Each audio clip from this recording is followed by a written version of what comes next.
Thank you and good morning. We tremendously appreciate the service and leadership that Damon Porter has and continues to provide each and every day as he works hard throughout the Show Me State, quite frankly, throughout Midwest of our country to help us lead.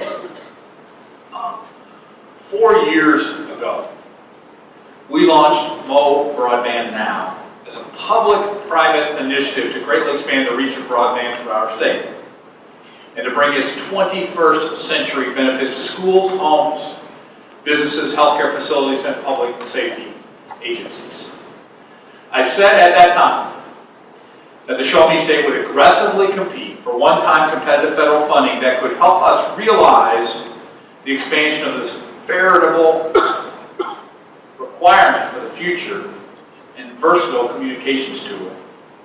And we were very successful in that effort, both in drafting a sentence with the most number of V's in it here as ever. The goal was to ensure that 95% of Missourians would have access to broadband by 2014. And at the time we made that goal, back in 2008, 2009, it seemed like a very, very daunting goal. But we hit our goal last October, 2 years ahead of schedule.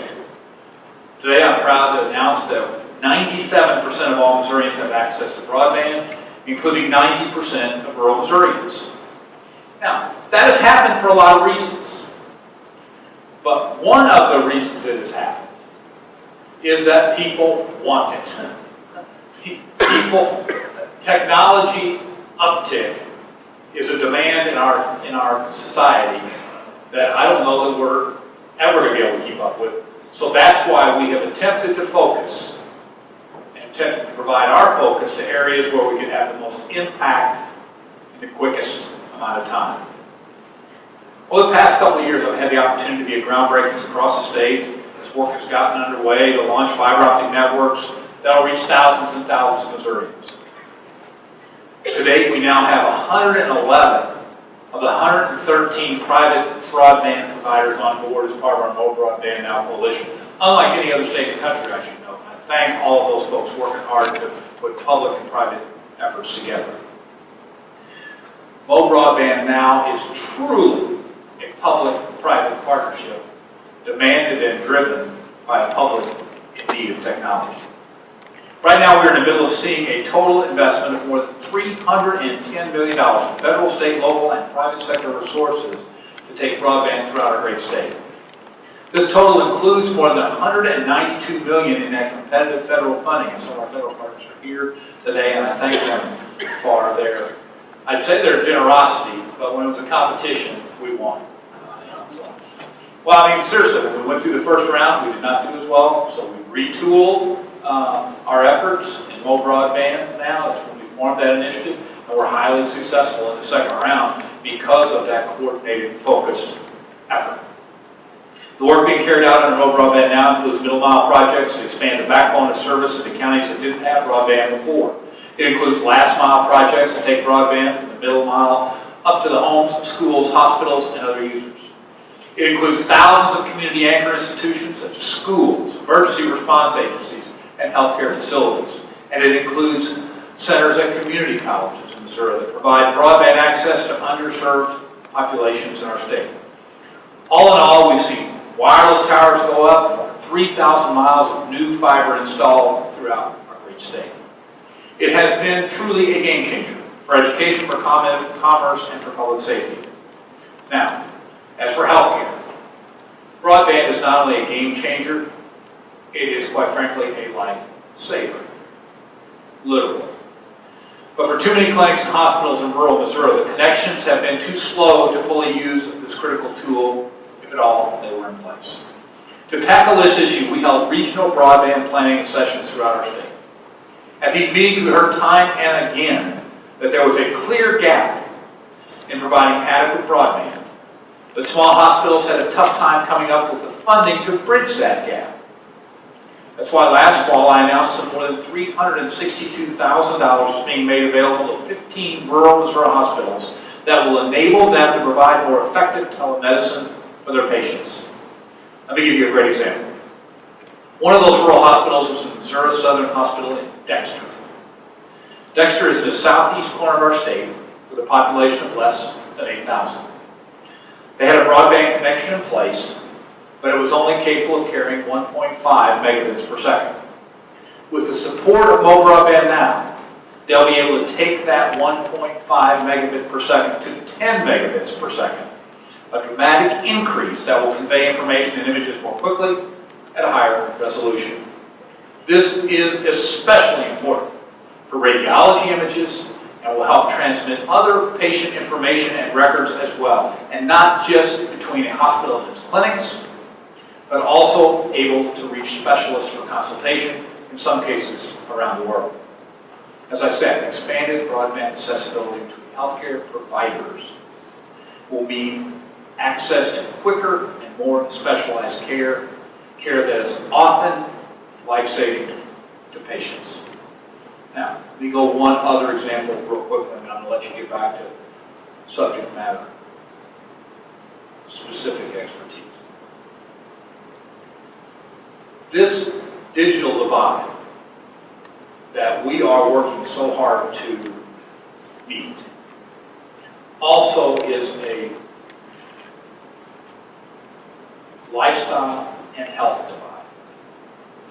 When you superimpose the map of the healthcare issues of this state, and you see spots where specifics are needed, it really comes close to the places where we are trying to be as most impactful as possible.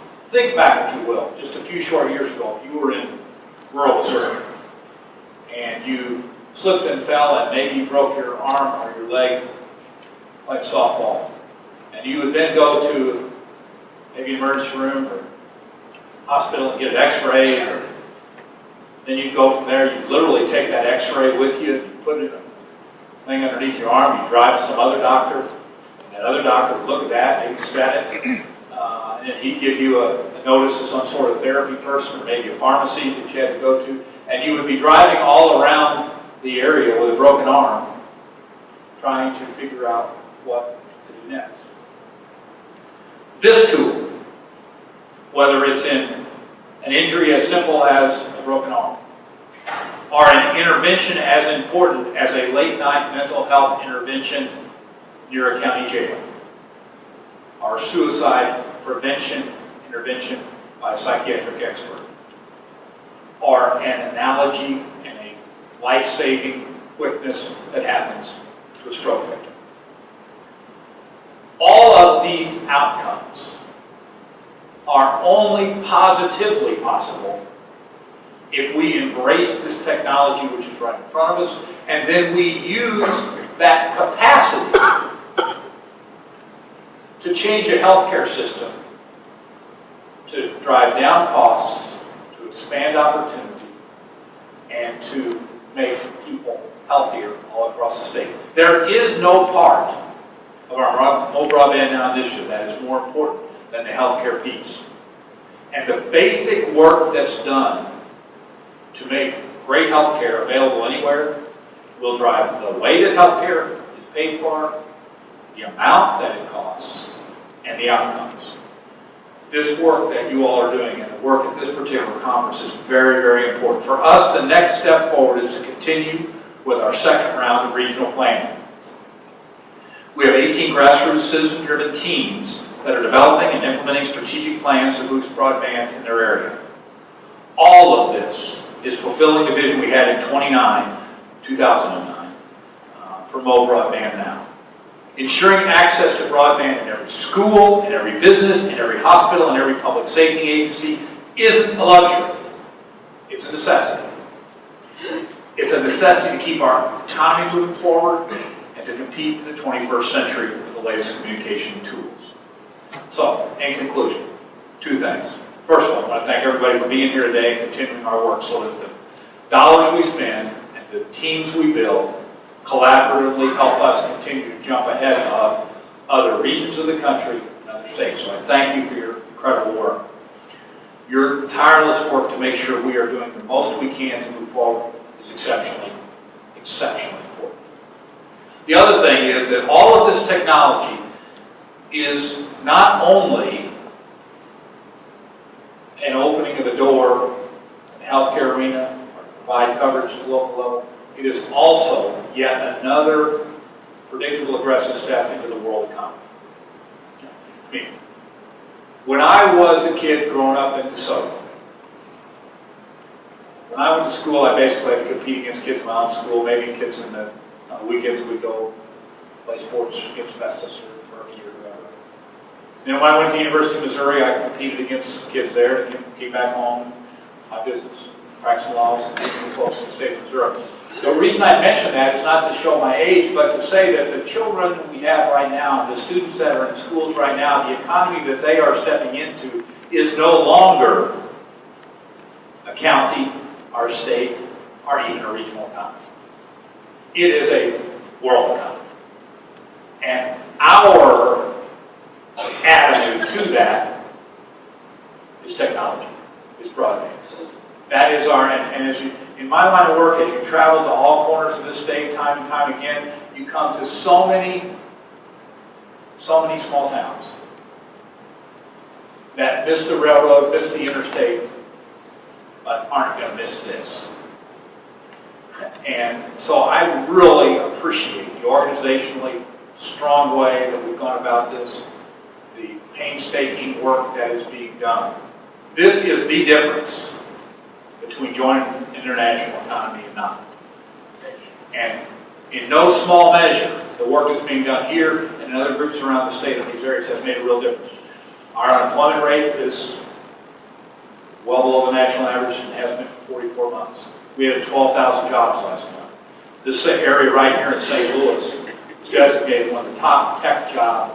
It has to be to continue to work together, to craft positive solutions, and to help us use technology to build a better future for our kids. Thank you for your work.